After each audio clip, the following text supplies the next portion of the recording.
Neste módulo, vamos conversar sobre a política monetária e a relação desta política, que tem a ver com a política econômica, com as instituições financeiras, com o sistema financeiro. Vamos ver como a intervenção do Banco Central interfere diretamente no sistema financeiro, por meio da política monetária. Estamos vendo na tela que o princípio fundamental da política monetária é que o controle e a limitação da quantidade de dinheiro em circulação do país é uma condição necessária para que ele mantenha o seu valor. Vimos isso em aula anterior, quando conversamos sobre as atribuições do Conselho Monetário Nacional.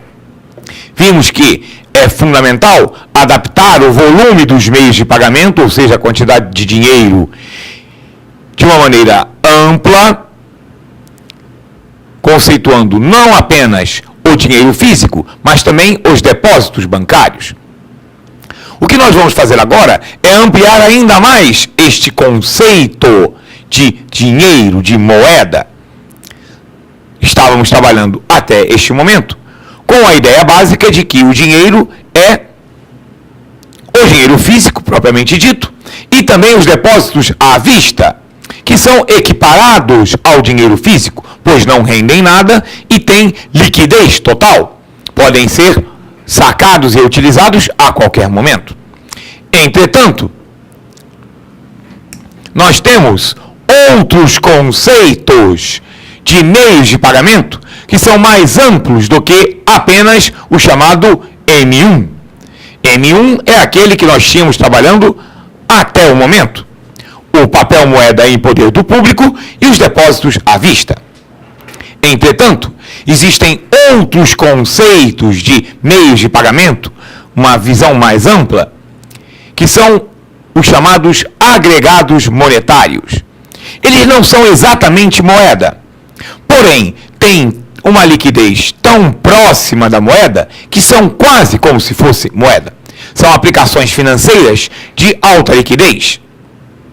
E o Banco Central conceitua da seguinte maneira: são chamados de M, 1, 2, 3 e 4. Quanto maior o número, menor a liquidez daquele agregado, porque estão sendo incluídos nesse conceito outras aplicações financeiras com um pouco menos de liquidez. Vamos ver quais são esses agregados monetários de acordo com a conceituação do Banco Central. Temos o M1, papel moeda em poder do público, e os depósitos à vista, aquele que tem liquidez total. O M2 é o M1 mais os depósitos em cadernetas de poupança e os depósitos a prazo. Relembrando, os depósitos a prazo, CDBs, RDBs, letras de câmbio financeira, letras hipotecárias, letras de crédito imobiliário. Então, essas aplicações têm uma liquidez menor do que o dinheiro propriamente dito, do que o depósito à vista, mas também tem boa liquidez. A poupança pode ser sacada a qualquer momento. É quase tão líquida quanto o depósito à vista. A diferença é que você sacar antes do aniversário do depósito, você perde o rendimento, mas pode efetuar o saque na poupança de pessoa física.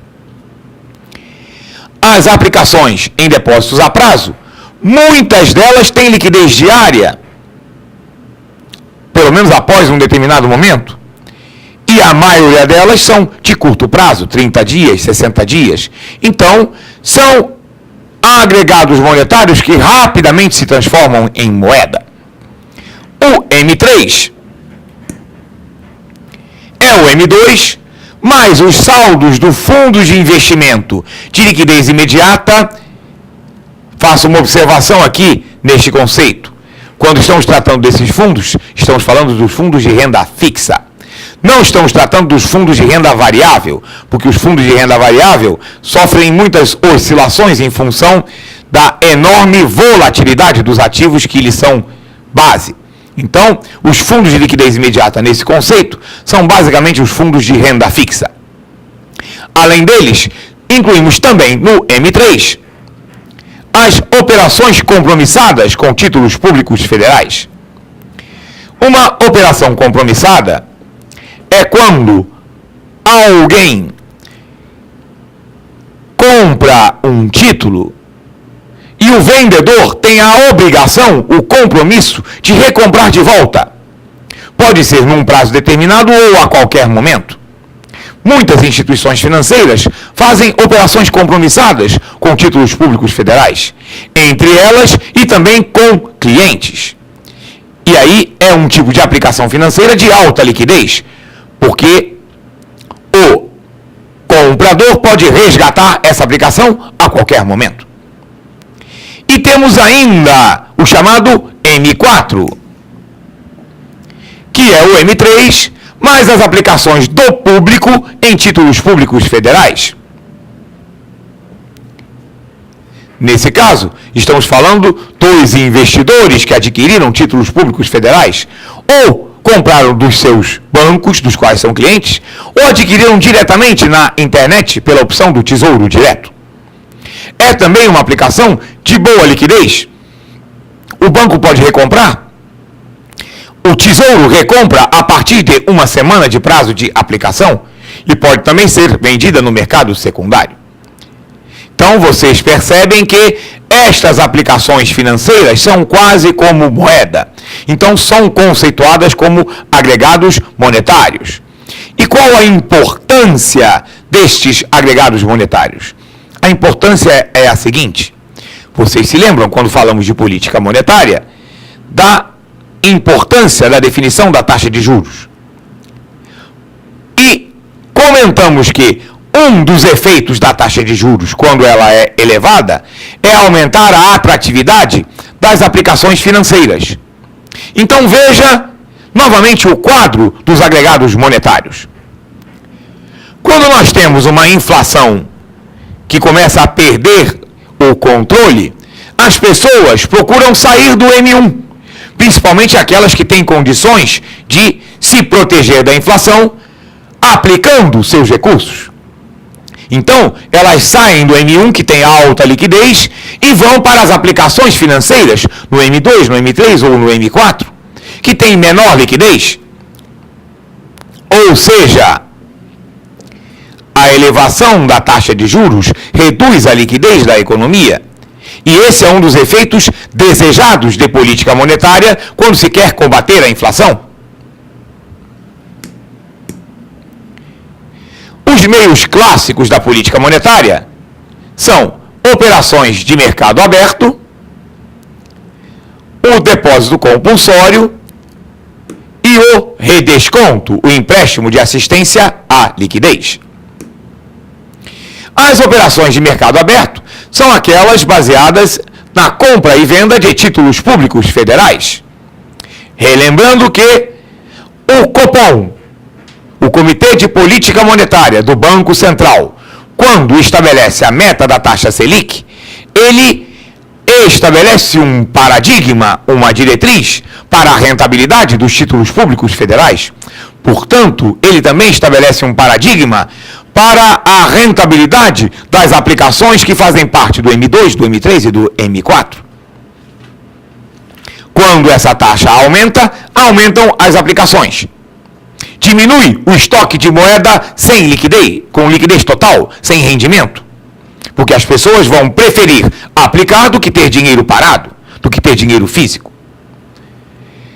Houve épocas no Brasil, quando a inflação era desenfreada, nas décadas 80 e 90, que as pessoas, principalmente da classe média, não tinham dinheiro parado nas suas contas correntes, nem sacavam em espécie. Elas faziam aplicações financeiras, ninguém ficava no M1, porque a moeda se desvalorizava muito rapidamente. Protegia-se da inflação, migrando para os outros agregados monetários. Esse foi um dos motivos pelo qual, no Brasil, a inflação desenfreada não gerou aquele processo danoso que é típico da hiperinflação que aconteceu em outros países. Por exemplo, na Alemanha, entre a Primeira e a Segunda Guerra Mundial, que experimentou um processo hiperinflacionário, que foi seguramente um dos maiores da história, as pessoas recebiam o seu salário mensal num carrinho de mão com uma pilha de notas, cada nota de 1 milhão de marcos. E o que elas faziam? Gastavam todo o seu salário na manhã do primeiro dia, comprando às vezes coisas inúteis para elas, que elas não tinham necessidade, mas era melhor ter um bem do que ter uma moeda que se desvalorizava muito rapidamente. Esse fenômeno de compra desenfreada de bens, muitas vezes desnecessários, foi evitada no Brasil em função desses agregados monetários, porque as pessoas, para se proteger da desvalorização da moeda física, migravam para as aplicações financeiras. E a meta da taxa Selic, a taxa básica de juros, é também um regulador importante da rentabilidade dessas aplicações financeiras. Além de ser, como já vimos, o custo de oportunidade para qualquer aplicação, qualquer coisa que se faça com o dinheiro, tanto do ponto de vista da aplicação financeira, do consumo dos indivíduos ou do investimento das empresas. Veja aquele nosso vídeo, quando tratamos da meta da taxa Selic, que nós aprofundamos aquele conceito. Além das operações de mercado aberto, o outro meio clássico de política monetária é o redesconto, que é o empréstimo que o Banco Central faz para as instituições que necessitam de auxílio à liquidez. Nós sabemos que os bancos têm a sua conta de reservas bancárias. Todos os bancos comerciais e múltiplos com carteira comercial possuem obrigatoriamente uma conta de reservas bancárias. Os bancos de investimento possuem, eventualmente, optativamente, mas os bancos comerciais e múltiplos com carteira comercial, que são aqueles que captam depósitos à vista, obrigatoriamente detêm uma conta no Banco Central chamada conta de reservas bancárias. E nós já vimos que, quando as pessoas físicas e jurídicas detêm contas nos bancos, por qual faz pagamentos e recebimentos, os bancos têm uma conta no Banco Central, por meio da qual recebem créditos e débitos das demais instituições financeiras, do Tesouro Nacional e do próprio Banco Central. Quando o banco capta depósitos, essa captação se reflete num crédito na sua conta de reservas bancárias. Quando ele paga saques, isso se reflete num débito em sua conta de reservas bancárias. Da mesma forma, isso acontece com relação aos tributos. Quando o banco arrecada tributos, isso é um crédito em sua conta de reservas bancárias, relativo a uma obrigação ao Tesouro Nacional. Quando ele repassa esses recursos ao Tesouro, eles são debitados de sua conta de reservas bancárias. E com o Banco Central, quando ele compra títulos do Banco Central, ele paga debitando de sua conta de reservas bancárias. Quando vende títulos ao Banco Central, ele é creditado em sua conta de reservas bancárias pelo valor desta operação, ou pelo valor do empréstimo de assistência à liquidez que o banco precise pegar. Existe um outro mecanismo de política monetária que é um mecanismo não clássico, um instrumento, digamos assim, menos ortodoxo, que é o controle do crédito.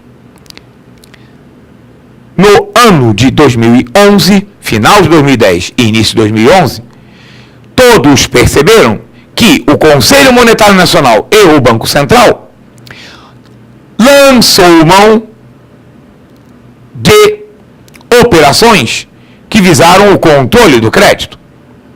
Ele aumentou o compulsório, que é o terceiro instrumento de política monetária, mas, além disso, impôs a redução nos prazos de determinados financiamentos, impôs medidas adicionais de aporte de capital para os bancos, ou seja, buscou reduzir a expansão do crédito, porque, como vimos em aula anterior, o crédito aumenta o volume dos meios de pagamento.